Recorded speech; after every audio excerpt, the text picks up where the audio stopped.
What's going on, King of Kings family? This is day 35 of our Lent campaign, dwelling on the Gospel of John through the 40 days of Lent. And today's reading is John chapter 19, verses 1 through 27. This is Jesus's sort of final appeal or Pilate's final appeal to the crowd to release Jesus. Pilate has had him whipped, beaten, put the crown of thorns on his head. The religious leaders are calling for him to be crucified. Pilate questions Jesus again. He's trying to get to the bottom of what the deal is. He knows there's something not right about all of this, and yet he seems to acquiesce to the religious leaders. And the question is why? Why would he give in to them? Is he a wimp? Does he have no backbone? I mean, what is going on here? Well, one of the things to understand about the Roman Empire and how these different territories that were governed by people like Pilate, one of the things that was really important is that Pilate kept the peace. And so the fear was that if he did not crucify Jesus, that the religious leaders would stir up this anti-Roman sentiment. There had already been multiple insurrections that the Romans had to put down, and this would have been potentially another one, and that would have made Pilate look bad. And so while he recognizes that there is maybe the right thing to do or the reasonable thing to do, he also sees the politically expedient thing to do.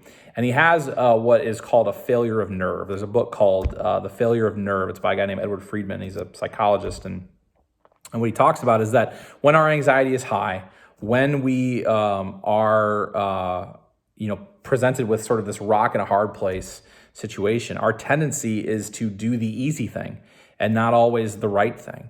And so that's what's got Pilate, sort of caught up is he's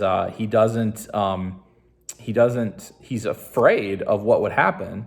And then when the religious leaders say that he would not be a friend of the emperor, and if it got back to the emperor that Pilate was not a friend of his, that he was allowing somebody who claimed to be another king to live, that would have gone really badly for Pilate. So ultimately, Pilate was looking out for himself in this, and the easier thing. He didn't really care about the Jews. He didn't really care about Jesus. What he really cared about was himself, and making sure that he was able to set up what was best for him. And so that's why he did what he did. And this whole notion of a failure of nerve, I think, is really interesting to think about. Because we know the life that God calls us to. We know that we're called to love God with our whole heart, mind, soul, and strength, and our neighbor as ourselves. But when we start to drill down into that, we recognize that it costs us something to do that.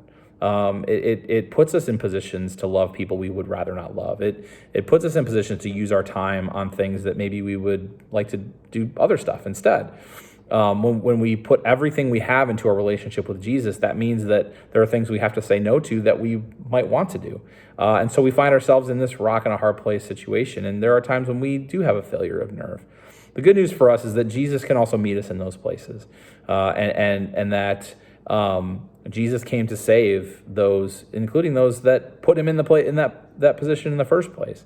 And so when we, instead of taking the expedient thing, we go to Jesus and say, "Look, Jesus, I don't know what to do here. I need your help. I need the faith to say yes to the things you want me to say yes to, and to say no to that which I need to say no to." And that's where faith is helpful. That's where the strength of the Lord can come in, is when we admit our weakness, when we admit that we are having a failure of nerve, then we create space for Jesus to show up in our lives and to encourage us. That's what we got for today. We'll see you tomorrow. God bless.